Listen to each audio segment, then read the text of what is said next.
When you're a beginning signer, it's pretty easy to confuse two similar signs. The problem is not making the mistake, because making mistakes is a part of learning, and deaf people in general are very understanding.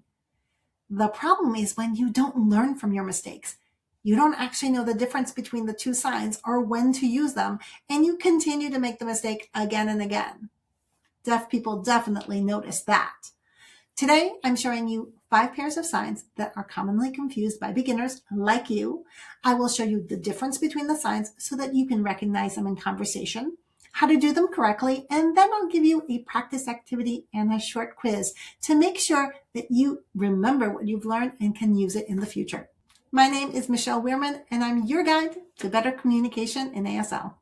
The number 1 most frequently confused sign pair, the signs thank you and good. Obviously, these are super common words used in everyday conversations and even introductions. Making a mistake with these signs is definitely going to catch the eye of a deaf person, and I don't want you making that mistake anymore. Thank you is done with the open B handshake. That means that my fingers are together and my thumb is out. And remember, when it's a one-handed sign, you're always using your dominant hand, my boss hand. You're going to place the hand in front of your mouth or your chin, depending where you live. You'll notice the difference in your community. And the palm is towards yourself. You're going to move the hand forward once, but where the movement ends will depend on who's involved in the conversation, because this sign, thank you, is directional, which means that the movement changes depending who's involved. So if the person I'm thanking is over there and I sign it this way, it won't make sense. I need to point it towards the person. Thank you. Thank you. In my area, it is firmly placed in front of the mouth. Thank you. Just remember, there's no kissing involved. We're not going, mwah. Thank you always points towards the person you're thanking. Good comes down. It is not a directional sign. It doesn't matter who you're signing it to. You're never pointing the sign at them. This is also either a one-handed or a two-handed sign. Let me show you the two-handed version first. Both hands are an open B handshake. Your non-dominant hand is out in front of you, palm up. Your dominant hand starts at the same position as thank you, but this time you're coming down so that when you finish, the dominant hand is on top of the other hand, both hands palm up. Good. If you're doing this one-handed, which is commonly done, you are still going to do the same motion. You just won't have your other hand be involved. Good. No matter who you're signing to, good always comes down. Thank you. Good. The second mix-up I see all the time is with the signs for with and challenge. Most of the time, beginners are trying to sign with. Both of these signs use the A handshake, which means that your fingers are closed and the thumbs are touching on the side. But the difference between the signs is the palm orientation. For with, both palms are facing each other. The sign starts in front of the body and moves so that both hands touch each other. Notice what's touching. For with, your palm and your fingernails of these 4 fingers are going to touch each other. The thumbs are facing forward. So imagine that 2 people are sitting on a couch facing a TV set. With, the other way I remember this is by thinking of peanut butter and jelly sandwiches. Stuck together, with. For challenge, the hands are facing each other this way, which means that the palms are actually facing me.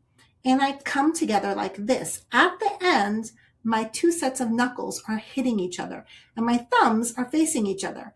This one, I think of head-to-head competition.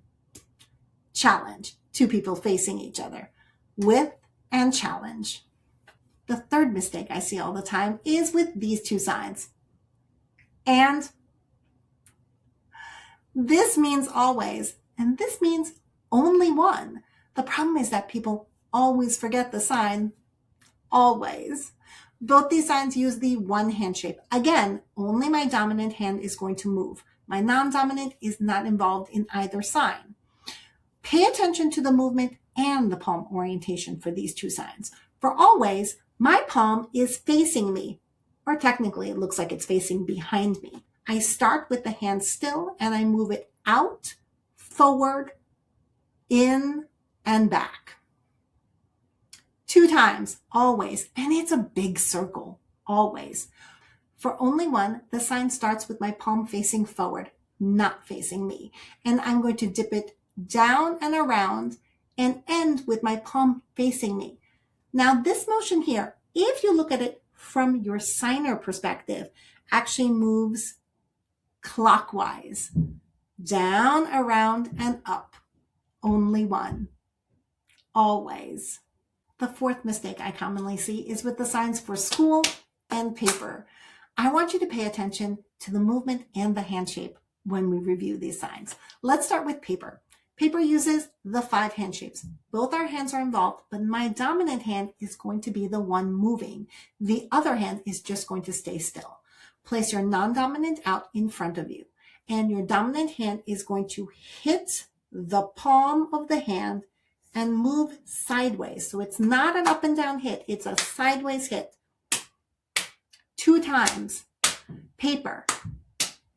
I like to think of this like 2 pieces of paper stuck together, and you're using your palms to unstick them, to move them so that they slide sideways. Paper.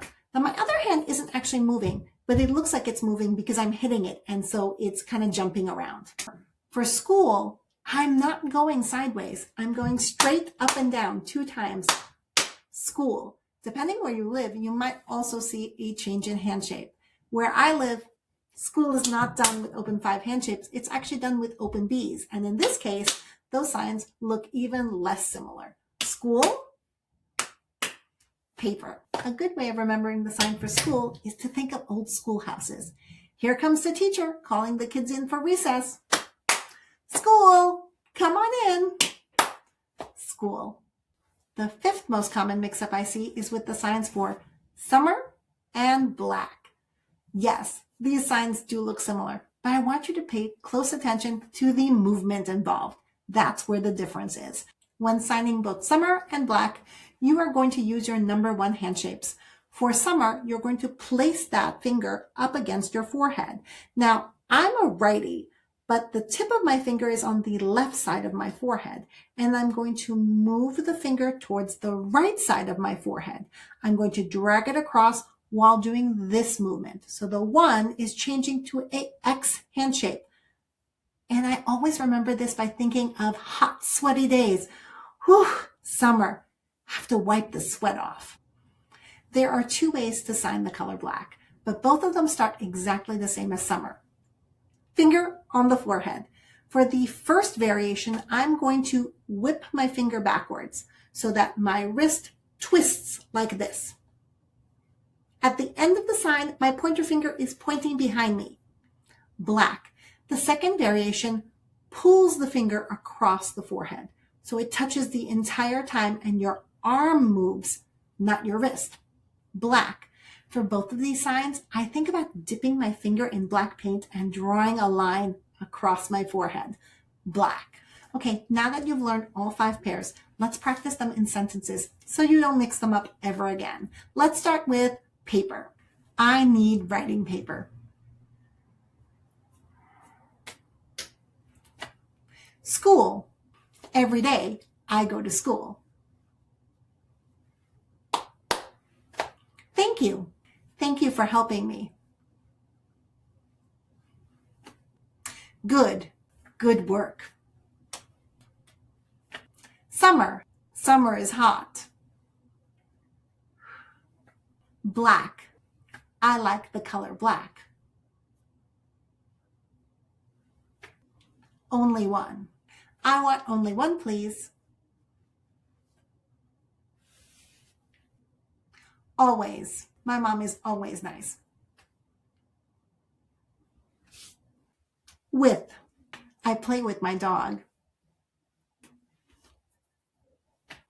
Challenge. Are you ready for a challenge? Make sure you practice each of those sentences a few times.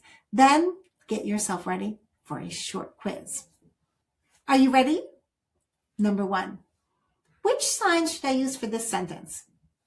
A or B? It's A. Number 2. Which sign should I use for this sentence?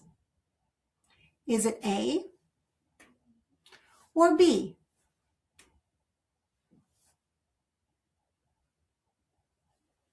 It's B. Number 3, which sign should I use for this sentence? Is it A or B?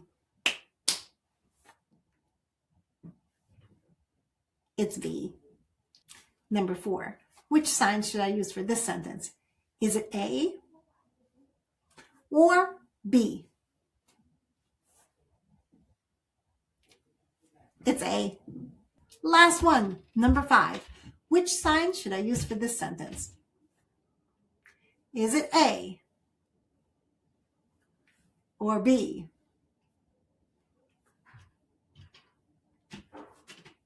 It's A. How did you do on the quiz? If you got everything correct, congratulations. You're ready to move on to the next video. If you struggled with any of those pairs, go ahead and rewatch the video and pay close attention to the differences between each pair of signs. Also practice the sample sentences. That will definitely help you to remember them more easily in the future. Remember, progress over perfection, and I'm here to support you all the way.